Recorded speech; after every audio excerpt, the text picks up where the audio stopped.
los funcionarios que están presentes de Petroperú, Carlos del Águila, Carla Santa Cruz, nos acompañan también en el auditorio otras personas que hacen posible esta publicación. También un agradecimiento muy especial a los tres creadores literarios que han aceptado el riesgo de presentar este libro, que son Omar Aramayo, muy conocido, multifacético, poeta, narrador, danzarín, músico,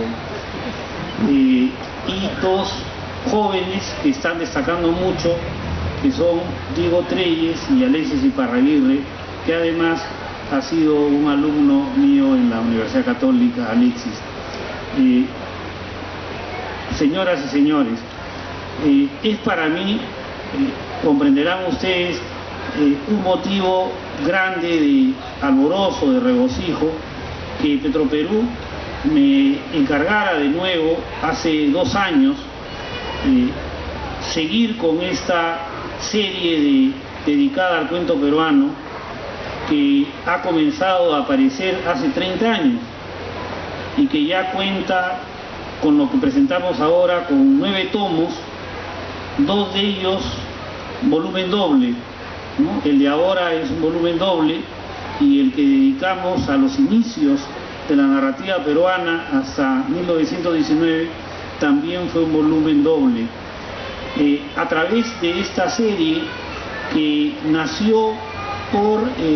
estímulo de Pedro Roger Cateriano, quien también dio vida al concurso Premio Copé, que goza de tanta aceptación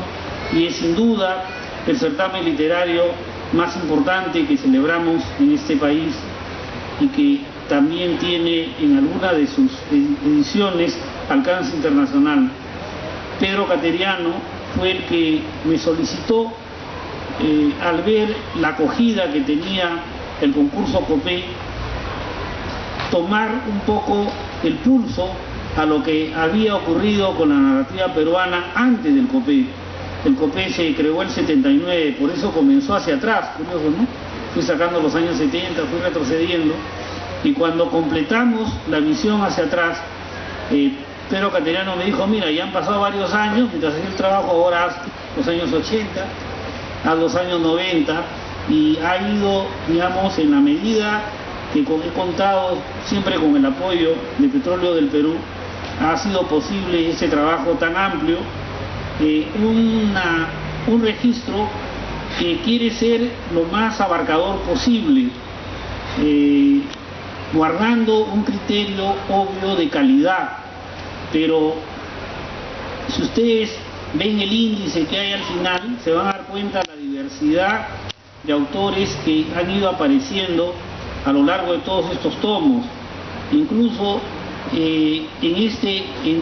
este tomo que entregamos ahora, lo digo muy claro en el prólogo, me he visto precisado por la abundancia de cuentos antologables a no poner algunos autores que ya aparecen en volúmenes previos, porque ya hacía inmanejable casi el material, y es bastante grande lo que estamos entregando, porque a lo largo de los distintos tomos he ido mostrando lo que yo estimaba más significativo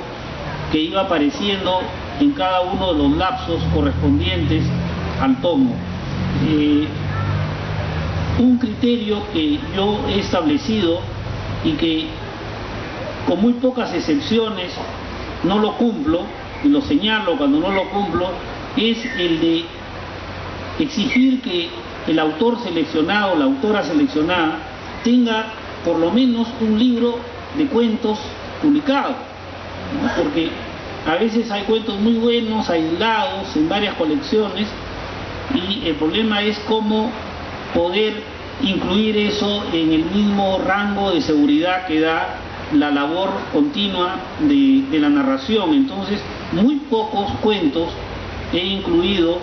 de autores que no han publicado libros, sobre todo lo he hecho en tomos anteriores, porque por diversas razones, en otras épocas, un autor muerto me parecía necesario rescatar y no se habían juntado sus relatos, ¿no? Lo he hecho mucho más en tomos anteriores, pero ya en los tomos últimos evito de una manera bastante rigurosa muy pocos casos. Me parece que es necesario porque el cuento me gusta de manera muy especial y el autor o la autora tienen varios textos en revistas, en periódicos. No es el único, he leído varios y me atrevo, por lo tanto, a incluirlo, ¿no? Eso aclaro porque yo sé que hay ausencias también y ese es un criterio clave. He tratado también de reducir al mínimo la presencia de escritores seleccionados en tomos anteriores, solamente cuando consideraba que había un cambio importante en su narrativa o un criterio, creo, ya de consenso por la calidad que tiene el concurso Copé, el que hubiera ganado el Copé de Oro en ese lapso, como es el caso, por ejemplo, de Gregorio Martínez, con guitarra de Palisandro, que ya aparecía, por supuesto, antes, y que vuelve a aparecer porque ha ganado el Copé de Oro, ¿no? Pero trato también de medir eso porque yo lo que quiero subrayar es que, aparte de autores ya consagrados o con una trayectoria amplia que incluyo acá y pueden estar simbolizados por Omar Aramayo,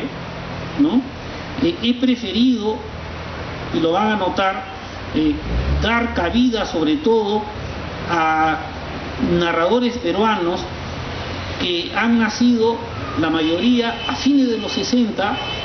durante la década de los 70 sobre todo, y algunos, los más jóvenes, comienzos de los 80, porque creo que, aunque el término generación es un término discutible y no hay tiempo para ver las limitaciones que tiene, representa una hornada, llamémoslo así, que está enriqueciendo extraordinariamente la narrativa peruana. Creo que hace buen tiempo en nuestras letras no aparecía un grupo de autores como los que se podrían colocar nacidos alrededor de unos 15 años, digamos, fines de los 60, comienzos de los 80, y algunos de ellos ya tienen bastante reconocimiento internacional, como es el caso de Daniel Alarcón, por ejemplo, que ha logrado ser considerado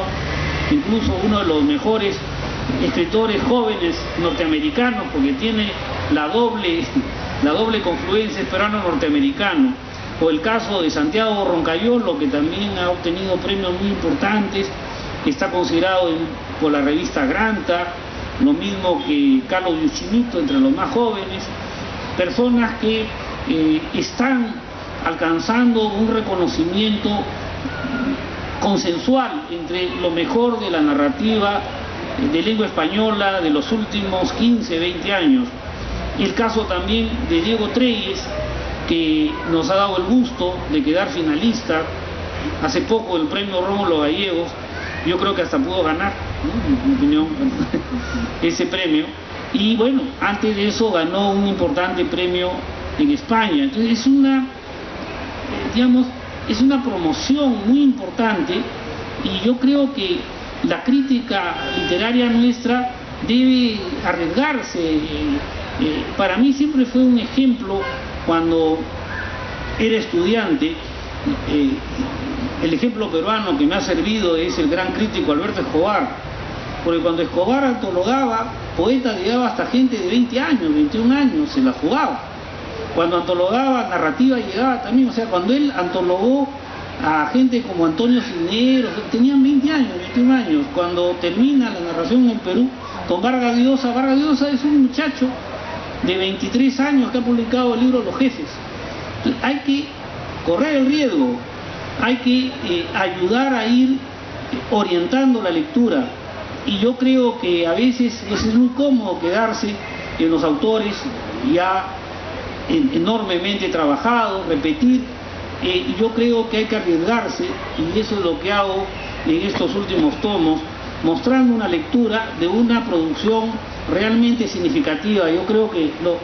los críticos literarios peruanos todavía no le dan la importancia de vida a estos autores que tienen menos de 40 años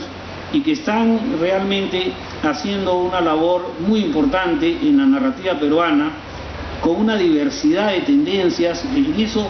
yo sí creo que me esmero, hay todo tipo de autores, desde los que tienen un registro muy cercano al llamado realismo, hasta los que pueden ser un registro fantástico, con juegos metaliterarios. Incluso me permito un bonus track con un autor que probablemente no hace cuentos, pero que creo que muestra esa zona intergenérica, unas prosas de ruptura que hay en los últimos tiempos, con el caso verdaderamente para mí excepcional de César Gutiérrez en Bombardero. Me permito hacer un bonus track, porque sé que no es un cuento, ¿no? Entonces me parece que toda esa producción a mí me interesa también muestras andinas, amazónicas, la presencia de la narrativa oral, que siempre la cojo en la primera sección y después registro varios cuentos en los cuales autores reelaboran la narrativa oral, y trato de dar pues una muestra de nuestro Perú tan complejo, con todas sus vertientes, con todas sus culturas, con un diálogo permanente. Yo creo que hay que entender la propuesta como conjunto, más allá, como toda antología, de cosas que pecan de cierto grado de subjetividad que nunca podemos evitar en el campo literario, pero que yo trato de moderar, que yo trato en lo posible de que mi selección sea útil para los lectores y cumplir una función de ir ayudando a que la mayoría sepa qué está pasando con la narrativa peruana, al margen de grupitos, al margen de tendencias, de capillitas, cosas que a mí siempre me han generado molestias, ¿no? Y bueno, pues si les molesta a ellos, muy bien. A mí mi trabajo sigue muy contento, porque no me importa de dónde viene, y si me equivoco no es por amiguismo o por vínculos, me equivoco porque todo juicio literario es relativo, y el mejor crítico literario termina siendo siempre el tiempo, ¿no? El paso de las generaciones, pero hay que ayudar a eso. Y bueno, no quiero cansarlo, estoy muy agradecido a todos los autores que me han permitido, que me han autorizado que ponga sus textos acá. Varios de ellos están presentes, les agradezco especialmente esa muestra de interés por la obra. Y los agradecimientos más importantes son, de un lado, a mi esposa, María Antonieta Reategui, y sobre todo a mi hijo, que ya lo deben conocer varios de ustedes escritores, mi hijo Ricardo Alfonso, sin el cual relativamente yo estaría aislado ya casi de la enorme información que hay a través de internet, cibernética, y que está al día con los escritores jóvenes, y me permite oxigenarme un poco, porque a veces uno con el paso del tiempo como que se queda, ¿no? Y él es siempre un reto, un desafío, porque me gana en leer lo último, y entonces él no tiene la culpa de lo que yo he seleccionado. Yo le estoy agradeciendo por la información que me ha dado, ¿no? Bueno, sin más, espero que entren al banquete. Creo que es un banquete nutritivo, y que aplaudamos el buen momento que está pasando la narrativa peruana, que creo que realmente necesita ser reconocida mucho más de lo que es hasta ahora por el gran público y por la crítica literaria. Muchas gracias.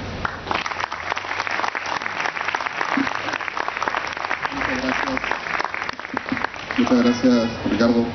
Hay que hacer advertencias, siempre es importante decirlo. Estamos haciendo un denodado esfuerzo para que todos puedan tener, por lo menos de alguna forma, asegurado un texto, un libro, una colección de cuentos peruanos